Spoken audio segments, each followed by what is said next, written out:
আসসালামু আলাইকুম।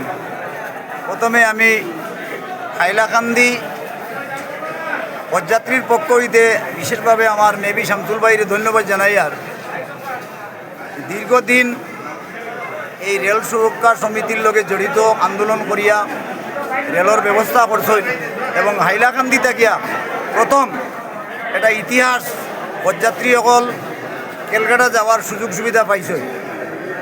আগে হাইলাকান্দি থেকে গিয়া বদরপুর উঠতে হইতো, কিছু সংখ্যক মানুষ যাইতা, আত্মীয় স্বজন যাওয়া সম্ভব হইতো না।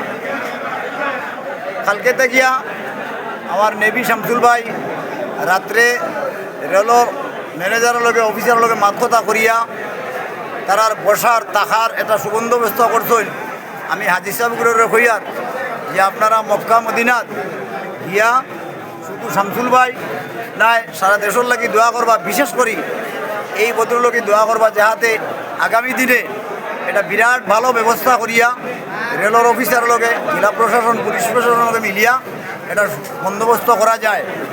হাইলাকান্দি হজ কমিটি আছে, ঠিক আছে, তারাও সহযোগিতা করছে, কিন্তু দুঃখের বিষয় আজকে যে সাইরন ক্যালকাটাত কতজন হাজি যাইতা তারা জানা নাই। এটার কারণ হইল ইন্ডিভিজুয়ালভাবে টিকিট করা হয়েছে। কাজে যারা আজকে এই ভিডিওটা দেখবা, পদযাত্রী যাওয়ার আগ পর্যন্ত আপনারা রেল সুরক্ষা সমিতির কর্মকর্তার লগে যোগাযোগ করিয়া আইয়া পদযাত্রীর যাওয়ার সুবন্দোবস্ত করবা। আজকে যারা জনসাধারণ বিভিন্ন অঞ্চল থেকে আইছেন তারাও সহযোগিতা করছেন, সহযোগিতা করিয়া আমরা এই মিশনটারে সাফল্যমণ্ডিত করছেন। আসসালামু আলাইকুম।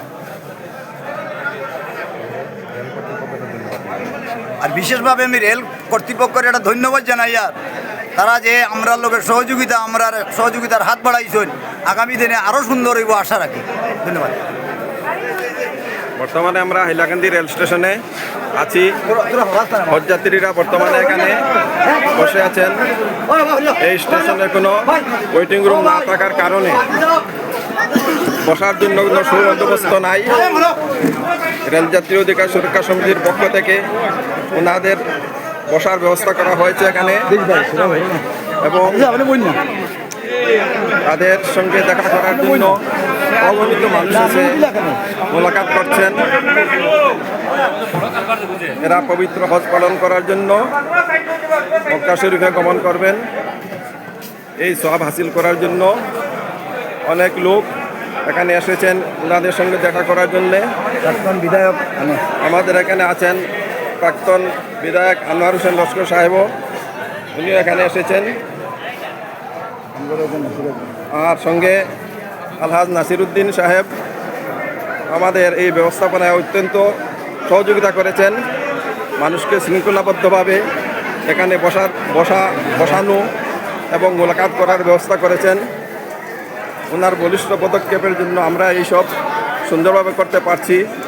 আর যারা এখানে পেছনে দাঁড়িয়ে আছেন, আশপাশে দাঁড়িয়ে আছেন, ওনারা অনেক সহযোগিতা করেছেন। সবাইকে আমরা ধন্যবাদ জানাই। এখানে হজ কমিটির সেক্রেটারি আবুল হোসেন মাজার ভুইয়া সাহেব আছেন। আলহামদুলিল্লাহ, আজকে দিনটা হচ্ছে আমাদের হাইলাকান্দিবাসীর জন্য একটা ঐতিহাসিক দিন। আমাদের হাইলাকান্দি রেলওয়ে স্টেশন থেকে হজযাত্রী গুয়াহাটি, দিল্লি, মুম্বাই, কলকাতা যাচ্ছেন এবং সেখান থেকে মদিনা যাত্রা করবেন। আমাদের শামসুল ভাই, আমাদের নাসির হাজি সাহেব সবাই এখানে অ্যারেঞ্জমেন্ট করেছেন। আলহামদুলিল্লাহ, আমরা সবাই আছি এবং হাইলাকান্দি জেলার সব দিক থেকে মানুষ এসে স্বতঃস্ফূর্তভাবে হজযাত্রীদেরকে সাহায্য করছেন, মোলাকাত করছেন। এটা খুব ভালো লাগেছে। হাইলাকান্দির জন্য একটা ঐতিহাসিক দিন। আলহামদুলিল্লাহ, আল্লাহ রব্বুল আলামিন যেন সকলকে গ্রহণ করেন, সেই সালামতে নেন এবং ঘুরিয়ে আনেন, এবং আপনারা সবাই হজযাত্রী যাওয়ার সময় আসবেন। এটা উৎসবমুখর পরিবেশ। আলহামদুলিল্লাহ, হাইলাকান্দি রেলওয়ে স্টেশনে খুব ভালো লাগেছে আমাদের। আলহামদুলিল্লাহ, আপনাকে ধন্যবাদ। আজ যে হাজিরা যাচ্ছেন এখান থেকে একটা ঐতিহাসিক দিন, কারণ ভৈরবী সাইরং থেকে গুয়াহাটি, সাইরং থেকে কলকাতা ট্রেন চলার পর এবছর এই প্রথমবার হজযাত্রীরা ট্রেনে করে হাইলাকান্দি থেকে যাচ্ছেন।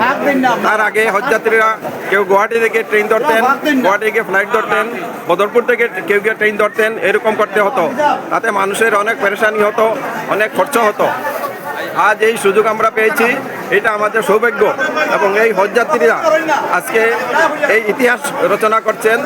ওনাদের কারণে আজ ওনারাই সাক্ষী হয়ে থাকবেন যে প্রথমবার হাইলাকান্দি স্টেশন থেকে ট্রেনে করে ওনারা হজযাত্রা যাচ্ছেন। আমরা সবার জন্য দোয়া করি, আর ওনারাও যেন আমাদের জন্য দোয়া করেন, ওখানে গিয়ে বিশ্ব শান্তির দোয়া করেন, আর ওনাদের হজ যেন আল্লাহ পাক হজ্জে মকবুল আতা করেন। আমরা সবাই এবং যারা এখানে আছেন সবার সহযোগিতার জন্য আমরা সবাইকে ধন্যবাদ জানাই। আসসালামু আলাইকুম।